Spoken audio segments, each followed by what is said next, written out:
Hello and welcome to the Leading Lounge. I'm your host, Dr. Justin Dubose. Here in the Leading Lounge, we talk with today's leaders and unpack lessons learned and being learned from a career of leading and communicating in their field.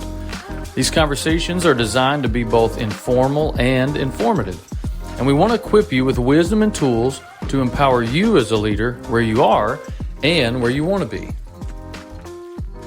Hey everybody, welcome to episode 20 of the Leading Lounge. For those who don't know, September is National Suicide Prevention Month. And so my guest today is a man who has devoted his life to that very cause, suicide prevention, suicide intervention. Kenneth Lou Koon started Stop Suicide USA 11 years ago, and since that time has trained over 26,000 individuals in suicide prevention and intervention, and has personally conducted over 2,000 suicide interventions. He wrestled with suicidal thoughts earlier in his life, and through that journey, God led him through a series of providential events to where he is now, where he now devotes his life to this wonderful cause. He's been an Army chaplain. He was actually my first supervisory chaplain, retired as a lieutenant colonel. He served as a local pastor, and now he serves full-time with Stop Suicide USA doing this great work. So he's incredibly thoughtful. He's incredibly wise. He's incredibly caring, and all that comes out in this interview. So please reach out to him if you or someone you know is struggling with this, and please reach out to him if Stop Suicide USA could come do some training with your organization. He's done it with government organizations, local churches, schools, police and fire forces, and local communities. So give him a shout, listen up, and enjoy this interview.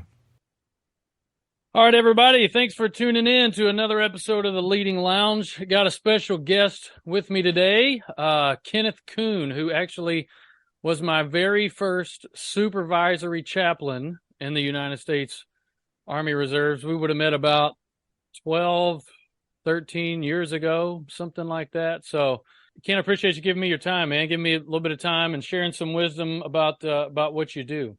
Justin, I'm glad to be with you, man. First question. I'm just going to lob it up to you and let you just tell your own story. But I ask everybody to tell me about yourself and tell us about your professional journey that got you to where you are today. Wow. So, I was in the Army Reserve. After seminary, I wanted to go active duty. That was right when Desert Storm was coming to a close. And so that year they were downsizing. They got rid of 500 chaplains that year. And so the only commission I could get was in the reserves. So I took that and I fell back on to real estate to make a living. That's what my dad had done. And it's always easy to pick up where he left off, and he had died when I was in seminary. But I picked up and started running. Ran a successful real estate company for several years. Did a few small country churches, and was doing the Army Reserve for about 4 years. And then I figured out I couldn't spin all those plates, and so I said, "Well, I'm not going to make a career out of the Army." So I went ahead and got out. Didn't think I'd ever go back in. Then the economy crashed. 2008, real estate agents were killing themselves. Bankers were killing themselves because of the housing market. I had a company of about 25 agents, and by the end of 2008, it was just down to me and my wife. We had to sell the farm that we were planning to move to eventually. We bought 30 acres, and we're going to retire eventually, and had to sell that. And a church called me. So I went and pastored a church for about a year and a half, and I figured out why. That's when I discovered that's why I'm a chaplain, because being a pastor of a church is such a different animal. Yeah. So I resigned after a year and a half because it just wasn't a good fit. And then came back home to the house that we couldn't sell because the market was upside down. And 3 months later, my third son was involved in a tragic accident, got blown up in the backyard, threw some gas on a fire that he was trying to burn some debris, and burned him over 95% of his arms and half his face, and had to be life flighted to Grady Memorial in Atlanta. And my wife was at the grocery store that day. So it happened on my watch. And I can remember that night, Sherry stayed at the hospital with Chad, and the Shriners called. They had heard about it, and they said, we want to send him to the Children's Hospital in Cincinnati. And thankfully, that didn't cost us a dime. I love those guys and what they did for us. And they sent us up there and put us in a hotel. And the Shriners did a miracle with Chad. So he's good now. He's actually in the Air Force, and he's got a son, our second grandson. So that's cool. But that first night, when Chad was in the hospital, I came home and I was by myself. Sherry's in the hospital with Chad. The boys were staying with Grandma. We're getting ready to head to Cincinnati.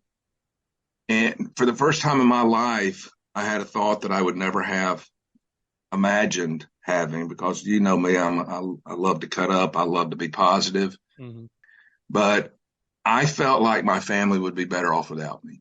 And I felt responsible for Chad, just like the soldiers that we deal with that come home from the desert and they have survivor's remorse and PTSD. And I had been in I'd been a volunteer firefighter for several years as well. So that was the culminating event that helped me to understand how much fire had impacted me. And I actually had a dream that night from two different situations. One had been 16 years earlier, where I was involved in a tanker fire that had blown up. A man had ran into it, had a heart attack apparently, and ran into a tanker that was fueling. And I was trying to save him, and I couldn't save him. I never really had any sleepless nights over that situation. I knew I couldn't save the guy. But that night I had a dream that was mutated. I dreamed about that tanker fire. And I ran out to try to save the man, but it wasn't the man in the car. It was my son in the car. Mm. And he wasn't even born when that tanker fire happened. And I woke up screaming. And that's when that thought hit me that my family would be better off without me. I'm not a good father. I couldn't take care of my son. And in addition to that, because of the economy, I had dropped my insurance. I couldn't afford my insurance. And so I knew the medical bills were going to come in, and I did have a $1 million life insurance policy, and I knew that it would pay off because the exclusion clause had expired, and it didn't matter how I died. My wife would get $1 million. And then I had the incredible thought that I'm not going to kill myself technically, but if I can get back in the military, I want to deploy to the desert and just come home in a box. Just to give people context, this was at the height of Iraq and Afghanistan, right? Yeah, this was 2009. Okay. Yeah. So I was 46 years old, making arrangements to get back in. They gave me an age waiver to come back in. They gave me my rank back, but they didn't have a deploying unit. And in fact, I was trying to deploy with the 48th Brigade, and MEPS lost my paperwork. I didn't get to deploy with them. And I look back on that now and I consider that a divine intervention, because I would have probably come back dead. And I didn't get to deploy with them. And I talked to the recruiter after we got our paperwork all squared away. And they said, the only unit we got is a training unit. I said, training units don't deploy. And he said, well, get in it and start looking for one, and something will open up. And that's when I ended up in the 4th Brigade, where I met you. You know, Colonel Frank Eubanks, actually, he texted me this week. We're still very close. And I'll never forget what Frank said when he interviewed me. He said, we've been without a chaplain for a while. We need one. I want you to focus on suicide intervention. And here I was. Obviously, I didn't tell MEPS that I was suicidal. You wouldn't get back into the military that way. So I was lying to everybody. That was another mar on my character, I guess you could say, because I was lying to people. You know, I put on the Sunday go to church smile, and nobody ever knew that I had those thoughts. But here I was in the 4th Brigade, 94th Training Division, the subject matter expert for suicide prevention. And they sent me up to Fort Jackson to get some training with the ASSIST program. I think you're familiar with that. Uh-huh. So I'm sitting in this class as a suicidal soldier, a chaplain at that, and learning about suicide intervention. That was at Fort Jackson. We had to go down to Charleston Air Force Base and do some dignified transfer exercises. And, that's always an emotional day, just going through the exercise. And so we had some R&R that afternoon before we got back on our van and headed back to Fort Jackson. We were going to tour the old Yorktown that sits in the harbor. Yep. And they said, we're going to also eat lunch that day with a Medal of Honor recipient from World War II. So I called my son, my oldest son, who's at Charleston. He's in the Air Force as well as Chad today. And he had just been in the Air Force for a little over a year. And I called him. We're walking around the Yorktown after lunch with that Medal of Honor recipient, and he's talking to me, and he said, Dad, you're not working out anymore, are you?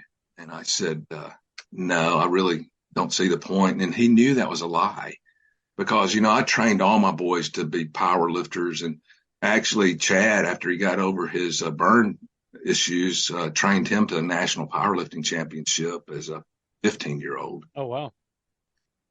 So we're walking around. He said, Dad, I know you had to file bankruptcy. I know that the FBI gave you a hard time on your interview because of the bankruptcy. And normally, I mean, you probably know, normally officers don't get back in if they file bankruptcy because they consider you a threat. And so I said, I'm no threat. I'm a chaplain. I don't even carry a weapon. And I laid out all my medical bills, and the FBI checked the box and let me go back in. And so he said, I know you had to file bankruptcy. I know you feel responsible for Chad. You're not working out anymore, and that disturbs me. And he said, Dad, I got to ask you a question. Are you thinking of suicide? And I said, I have been for the past year. And that was the turning point. And about that time, the first sergeant yelled at us to get back on the bus and head back to Fort Jackson. And so I'm thinking about this 90-mile drive. I'm thinking about everything that McCrae had said. And here's the really cool thing. The next morning, we were getting ready for PT, and there was a knock on the door at about quarter till 6. And usually it was the first sergeant because I was the old guy in the unit. And he called me the old man. I said, that's not my title. That's the colonel's title. He said, no, you're actually older than the colonel. So you're the old man. But it wasn't the first sergeant. It was my son. And he had gotten permission from his flight leader down in Charleston to get up at 4:00 in the morning, drive to Fort Jackson so that he could be knocking on my door at quarter till 6. And he actually ran PT with that day with us. So here's an Air Force guy running with the Army. And, on every base, on every post, there's always a hill that's really steep, and they call it Suicide Hill. And so we're running up Suicide Hill. I'm way in the back because I'm the old man and I'm out of shape. My son was staying right beside me, and he never left my side. And he went through the training day with me. He went to all my classes that day. And at the end of the day, he said, Dad, get your gym clothes on. We're going back to the gym. So that was a turning point. And he knew my plan was to deploy and come home in a box, and nobody would ever know that it was suicide, but he knew that it was a suicide that I was planning. And so that was a turning point. So I never did go into a unit that deployed. I remained in the training. I went up to 80th Training Command at one point after we left the 4th, and stayed in training till I got out just last year and had a great time. But in 2012, we formed an organization. I formed an organization with my son's help. And it's called Armed Forces Mission. And the whole purpose was to pay it forward, just like my son had done for me. And so now here we are over 10 years and 7 months into it. We've trained over 26,000 people. We've trained the Air Force, 169th Fighter Wing. We've trained the 101st UMTs. We've trained federal TSA agents through Homeland Security, probation's offices, and more than 500 law enforcement agencies. And it's all based on a book that I wrote called Listen, Learn, Lead. And it's kind of a manual for suicide intervention. And you got to listen to people. You got to be willing to learn. You got to lead them to safety. And that book is based on over 2,000 suicide interventions that I've now done over the past 10 years. Oh, wow. So that's kind of my story. I've been out, got out December 2021, and I've been full time with Armed Forces Mission now since 2012. That's fantastic. Your story reminds me of a guy I interviewed the first season. I interviewed this guy, and he talked about the idea of a sacred calling. And he said every individual has a sacred calling on their life, and it's something that only, God has put on only you. It's unique to you, and you can do it like nobody else. And listen to you talk about these kind of providential, episodes where, wait, all of a sudden your paperwork gets lost, and wait, all of a Yeah. sudden you're in a training division, and then you stay there for your whole career, and all that kind of stuff. Do you see what you do now as you living out your sacred calling, something that's just unique to you, and like it would be disobedient if you didn't do it? Oh my gosh, absolutely, Justin. I tell people all the time because I even have we train licensed professional counselors and nurses and teachers and but the counselors they come up to me and they say how is it that you've done over 2,000 suicide interventions? And I say all the time, first of all, I got a lot of people that pray for me, and I also have a spiritual component to my life, and it's got to go beyond just the psychological. We are mind, body, and spirit. And so that's the reason here I am 60 years old. I had a great workout this morning with my second son, and I work out still, keep the body in shape. I read a lot, read the Bible a lot, read a lot of other books a lot to keep the mind active.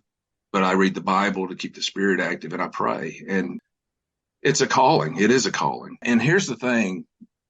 Once you realize that, I can't imagine doing anything else. Yeah. It's not easy. I mean, I had a call just yesterday morning. The local police department gave me a badge a few years ago and said, show up. And I had a call at 7:30 yesterday morning. A young lady had taken her life. And just since COVID hit and the state here in Georgia was shut down March 16th of 2020, that was my birthday. I'll never forget the day it was shut down. But just since COVID, I've been involved in over 85 suicide cases where they were completed suicides. And the only way I can do that is because it's a calling. It's not a job for me. It's who I am. It's what I've got to do. So absolutely, it is a calling. Yeah, I find myself encouraging people with that kind of language now. I'm like, look, whatever it is, God's got something for you, and it's unique to you. And once you just kind of yield to that, the plan might be different than yours, but man, there's so much joy, there's so much fulfillment in helping people, even if how you help is hard. It's so fulfilling for you. But I'm going to shift to the next question, Ken. So two focuses of this podcast, one's on leadership, one's on communication. So this first question I've got, or I guess the second question, has to do with communication. So I think about the situations that you deal with, those involving suicide and people with no hope and that kind of thing. And they're the most delicate situations I can imagine, getting a call and having to kind of jump into and do some triage and that kind of thing. So by the time you arrive, your communication with these people has to just be extremely caring and really precise. You can't really have a careless word thrown in there because I imagine it could just totally tip the scale. So after 10 plus years of doing this, what have you learned about communication that you can share with everybody else? Wow, that's a great question. I got to refer back to the title of my book. It's Listen, Learn, Lead. And the main part, it's a triangle. The base is listen. And that's the biggest part of the triangle. And within that, you learn, and within that, you lead. You have to listen the whole time, though. You can't lead without listening. And so listening is the biggest part of what we do. It's not about being the answer man. A lot of folks want an answer man or want to think that they're an answer man or an answer woman. That's not the real crux of the matter. That what's really important is how to ask good questions. Jesus was the master of asking great questions. And many times when he was asked a question, he would respond with a question. Mm-hmm. So it's not about the answers we give. It's about the ears that we provide, the heart that we provide, and the compassion that we provide to help people realize that they're not alone. And when we genuinely listen to people, there is a validating point there. And, in the world that we live in today, most people don't feel validated. Everybody's into themselves. What can I do to make it up the corporate ladder? What can I do to have a viral video on, social media? And they're not even thinking about the person who they're taking the video of. and that they're hurting. First of all, it's about listening. And as you listen, you begin to learn. And as you learn, you find ways to be able to lead that person to safety. So first of all, you have to listen to them. We got 2 ears, we got 1 mouth. That kind of gives you where we're going with that, right? Yep. No, that's good. I remember when you and I were working together, we would in fact, I modeled a lot of my suicide prevention training that I now do as a chaplain after you and what I saw you do. And we would do these active listening exercises, any just practical stuff you can give for people to kind of practice. Because I find myself both as a receiver of people's advice and a giver. It's like, well, you just need to listen better. It's like, well, what do you mean? How can I listen better? You got anything to speak into that? Yeah, it's interesting. When we do have to talk, it should be because of what we've heard. That's very important. I had trained the local fire department last May, a year ago. It took about 2 weeks to get all of them trained, but we trained every one of the fire department personnel, the EMTs. It was really interesting. After about the 4th night, I got a phone call about 8 o'clock that night, and an EMT was so excited to share with me. He said, "We did an intervention tonight. We got a call to a department store.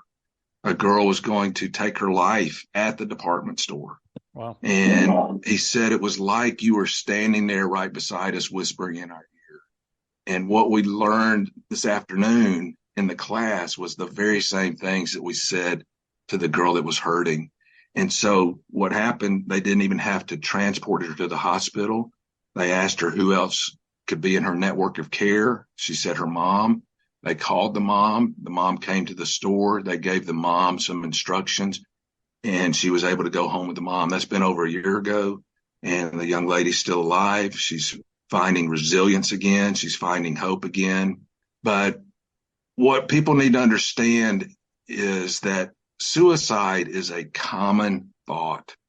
I hate to use the word a normal thought, because it's not a normal thought, but it's a common thought. In fact, it's so common that 1 out of 10 people at any given time are thinking of suicide. Oh, wow. And among teenagers, it's even higher. And among teenage girls, it's 1 out of 3 have had thoughts of suicide in the past year.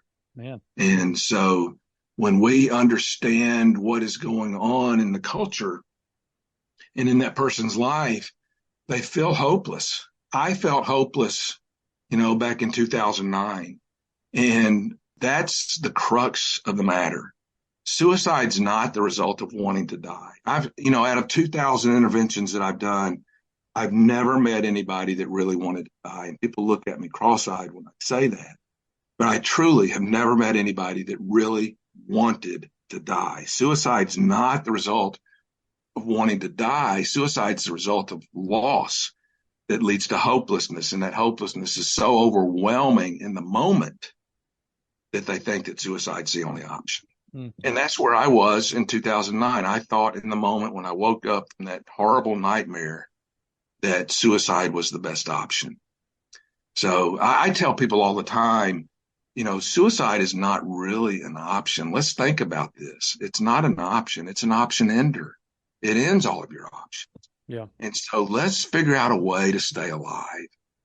But to the question you asked, what can people say? First of all, you got to listen. You got to recognize that people might be at risk. And it's not about the signs. A lot of people focus on signs. I know in the ACE program in the Army, we're focused on signs. If you pull it up on the CDC and look at the suicide page on the CDC, it says, look for this sign, look for that sign, look for these signs. Yep. 1 out of 5 people won't show any signs. And when I share that in my class, I had a person that said, well, those are the ones that are going to die. No, that's not true, because it's not about the signs. It's about the circumstances. And if we knew the circumstances, then we would be clued in to the possibility that suicide might be on the table. Yeah. So we have to be willing to ask that question. But the way I often do that is I will just simply say, hey, I know you're going through X, Y, Z, and that's got to be tough. And sometimes when people are going through X, Y, Z, they have thoughts of suicide. And then I pause for a brief moment and let that sink in, because it sets it up for the next question. Sometimes when people are going through XYZ, they have thoughts of suicide. Are you having thoughts of suicide? They're going to be more likely to tell you yes, because you've normalized the reality that other people have those thoughts. You're not abnormal because you're having those thoughts. Mm-hmm. I share it all the time. If they're not having suicidal thoughts, that's miraculous. Out of 2,000 suicide interventions I've done and over 80 suicides that I've been on since COVID hit, it sounds really strange, I guess, but I'm never surprised by that. What really surprises me in a very good way is resilience. It amazes me when you see someone who is resilient, even though they're going through XYZ. It reminds me of the sergeant a few years ago. He got his leg. I can't remember his name right off the top of my head, but he got his leg blown off in the desert. He came home and he became the fastest Paralympian in the world. So that's encouraging. That's exciting. That's inspirational to me. Yeah. To see that resilience is a pleasant surprise. Yeah, that's good words.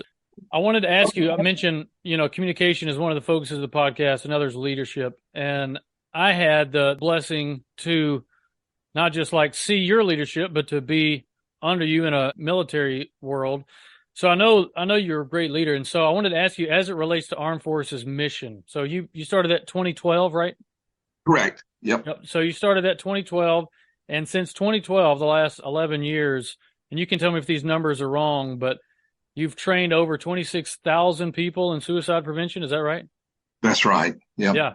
That's a huge number. So I know that when numbers get that big, it's not something you can accomplish all by yourself. You can't just be, Chaplain Ken going out there doing great things, and in that period of time train that many people and do all these suicides interventions. So there's a team of people, no doubt, behind you. So as it relates to leadership, what are some ways you found to surround yourself with the right people? And then as part of that, how do you give those right people meaningful ownership of the mission? Oh, it's a great discussion there. First of all, you don't want to be the smartest person in the room. Yeah. And so I'm not. You know me. That's true. So you can say amen to that. So when we put our board together, I intentionally went after people that I knew were better than me, smarter than me, and had more experience than me. So our first chairman was a retired brigadier general, West Point graduate, multi-deployments. And so he was our first chairman. He was the chairman for 5 years. And then he stepped down to go do mission work with his church. And so Lieutenant Colonel took over, who's actually a North Georgia graduate as well. All right. I think class of 78. And Carl's been running the chairman of the board position for the past 5 years now.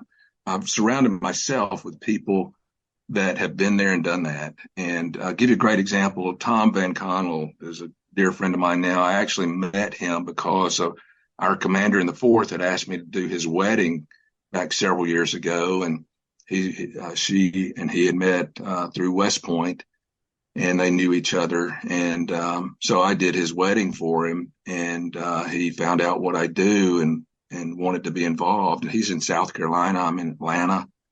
And Tom, over the past several years, has actually rallied over 1,000 people to be in classes in South Carolina. On our 1,000th iteration of the Listen, Learn, Lead Intervene Challenge back just last month was our 1,000th iteration. It was in South Carolina.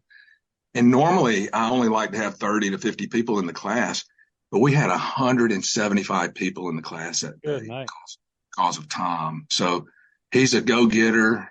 He's facilitated my being on TV and in South Carolina and radio programs, and just a fantastic person who has done so much. So that's just one person who's raised over 1,000 individuals. Then I've got another friend, Michael Powell.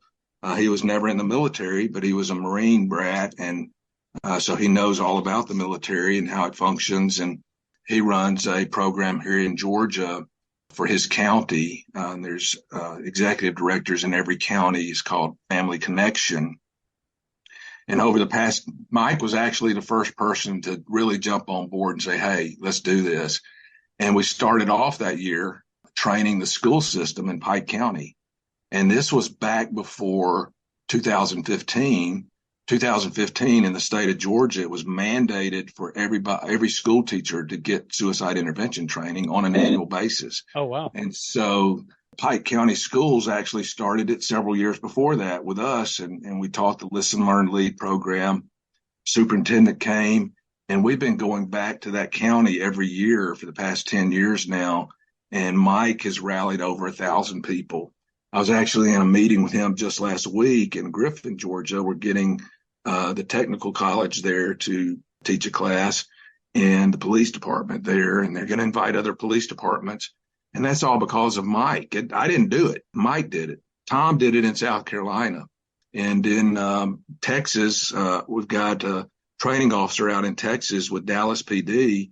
We'll be heading back out there 3 times this year to train the Dallas Police Department. So they're the ones doing it. They rally the people and we train the people. So you have to have good leadership and good volunteers. They're all volunteers. They do this because they want to do it.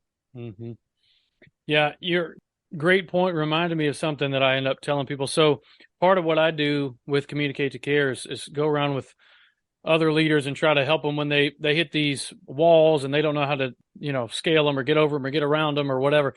And so one of the things I find myself telling people and often reminding myself of more often than I would like to admit is that there are a lot of prerequisites to success, but I think the biggest one is just humility. So recognizing I'm not the smartest guy in the room. I don't need to be the smartest guy in the room. And in fact, it's great if I'm the least smartest guy in the room, right. For the mission. That's right. That's exactly right. No, I agree 100%. Success.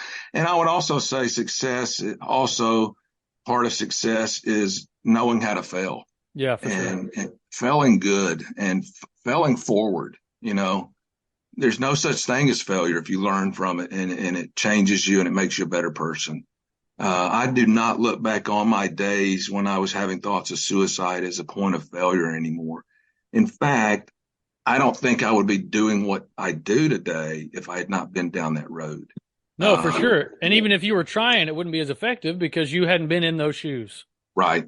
That's right.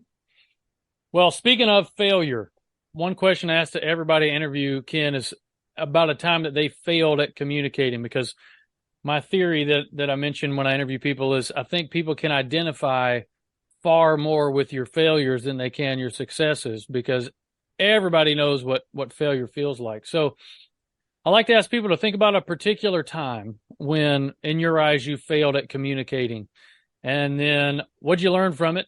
And how did that failure change your approach to communication after that? Wow. Immediately, December 2018 comes to mind. I was training Riverdale Police Department. We had about 50 police officers in the room. And I was doing a discussion about the fact that I'd been at North Georgia and that I'd been in the 4th Brigade, and talking about what we've done at North Georgia with cadets. And there was a young sergeant, canine officer, sitting on the front row. And he said, "Hey, I'm the company commander at the 4th Brigade now." And I said, "Oh, that's great." Well, I had already left. I'd already gone up to the 80th. And so I didn't know him. But during the break, we were talking, and here's a captain. So how old is that? 32, maybe? 28, so he's got maybe 10 years in. And I said, "How's it going at the 4th? And he said, "Oh, it's terrible." I'm like, "What?" I was great when I was there. "Oh, it's toxic. It's terrible." And he said, "It doesn't matter. I'm getting out." "Oh, man, I hate to hear that. Please don't get out. Let's talk." He said, "No, I'm getting out." And I said, "I tell you what, after class is over, I'd like to talk to you some more," because my bells and whistles were starting to go off. Yeah. And I wanted to learn some more. I wanted to listen to what was going on. And so 2 hours later, the class was over and he's making a beeline out the door. His name was Max. And I said, "Max, hold on, I want to talk to you." And he said, "No, I got to get my dog and get back on the road." And the chief was standing right beside me and he said, "He don't have to get on the road. He's free for the rest of the day." And I said, "Well, I tell you what, Chief, give me his number and I'll call him after the holidays." Well, that was a week before Christmas. And see, there's this myth out there that during the holidays, more people kill themselves. And I know that's not true. December is about average for the rest of the year. People don't generally kill themselves more during the holidays. It's a myth. And so I was thinking that he would be okay during the holidays. I'm thinking he's going to be around his family. He'll be about, he'll make it through the holidays and then we'll get together. And I was about to head out of town the next day anyway. And so I didn't call him. And he killed himself 3 days before Christmas. Oh, man. So I share that story all the time now. I was not 1018 that day. 1018 is hurry up, don't delay, get there fast, full blown sirens, lights, everything. I should have been 1018 that day. And when I found out that he had taken his life, it really threw me for a loop because I knew he was struggling. At least I knew I needed to talk to him. I didn't know the depth of his struggles, but he actually killed himself in front of his girlfriend. Oh, man. And that really threw me for a loop. And I thought, I did have the thought, maybe I'm not the person for this business. And maybe somebody else should be doing this job. I wanted to continue doing it, but I didn't feel adequate. Mm-hmm. I felt like I had let somebody down. And he was a brother that I didn't know. He was from my former unit, and I wasn't able to save him. Every counselor needs a counselor, and every chaplain needs a chaplain. And so I had to go to counseling for that, and I struggled with it. And my counselor, she asked me, she said, "Do you think you're God?" My wife has asked me that question before. Do you think you're God? And I said, no, I know I'm not God. Well, then you can't save everybody. Mm. And that's the hard part for what we do. We can't save everybody. I remember my wife saying, let's watch a movie tonight. I said, sure. What do you want to watch? And she said, let's watch The Guardian with Kevin Costner. He's a rescue swimmer. Great movie. Great movie. And you might remember that discussion that he was having with Ashton Kutcher, who's the cocky swimmer who went into the military because he'd had a loss. He was an Olympic contender to be a swimmer, and he lost his friends. And so he's trying to prove a point to himself that he's got what it takes. And I'll never forget that my wife grabbed the control and she stopped it for a minute. She said, listen to what this guy says next, this old Master Chief, Kevin Costner.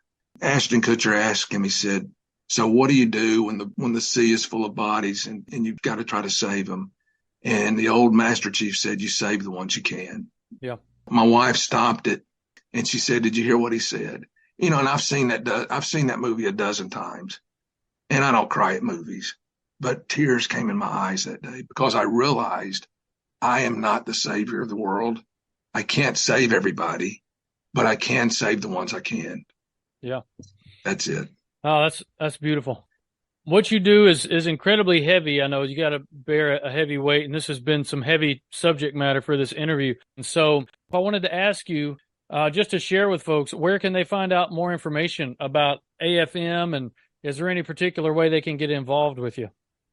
Yeah, the neat thing is after 10 years, we are about to do a rebranding, and I know by the time this hits the airwaves, we will be full blown in rebranding with our name. But for 10 years, we've been Armed Forces Mission. You can find us at AFM, stands for Armed Forces Mission, family.org, or you can go to intervenechallenge.org. Either one of those will get you there. But we're about to rebrand to a new name, and it's because our footprint is changed. When we originally started, we were just working with veterans, but within 2 years, we're working with hundreds of law enforcement agencies, and a lot of those guys are veterans as well. But then churches started calling us because they haven't, pastors have not been trained in suicide intervention. When I got my MDiv, I didn't get any training in intervention. Me neither. I have pastors from 2,000 member churches that call me because they need help. But they don't come to my class. I like, Pastor, you need to come to the class because you got a lot of people in your church that haven't thought of suicide. Yep. So, Armed Forces Mission as a name has been great for us. It's given us credence with the military. But it's time for a name change. And so we're going with a new name. It's going to be StopSuicideUSA.org. That name immediately tells you what we do. I don't have to explain anything. It tells you who we are. It tells you what we do. And hopefully it's going to increase our footprint. And already the feedback that I've been getting from our stakeholders, they are absolutely in agreement. Our board is fully in agreement. They said we have mutated. We're not just serving veterans anymore. In fact, here's what I love. What is our creed as soldiers? Our creed as soldiers is to serve the people of the United States of America. That's our creed. So yes, we're going to always have a focus and a heart for veterans, but at the same time, we don't want anybody to take their life. So StopSuicideUSA.org is going to be our name moving forward. Yeah, that's great. Go check it out. I would encourage you to, from having spent a number of years working with Ken. It's man, you're so gifted at what you do. You're obviously passionate about it, and I hope and I pray that name change will not just expand your footprint in a just strictly organizational sense, but that you'll be able to save, dozens, hundreds, thousands of more lives, train, thousands and tens of thousands more people. And so just pray every blessing on you, brother. And like I said earlier, I really, really appreciate your time. Very, very grateful for your friendship, and hope that in some way this episode helps spread the good news about you guys and what you do. Brother, I appreciate you so much. It's good to reconnect. I'll be out in Texas here 3 times this year. We need to figure out a way to get together. Yeah, we'll do it. Well, thank you guys for listening to another episode of the Lean Lounge, and we'll see you next time.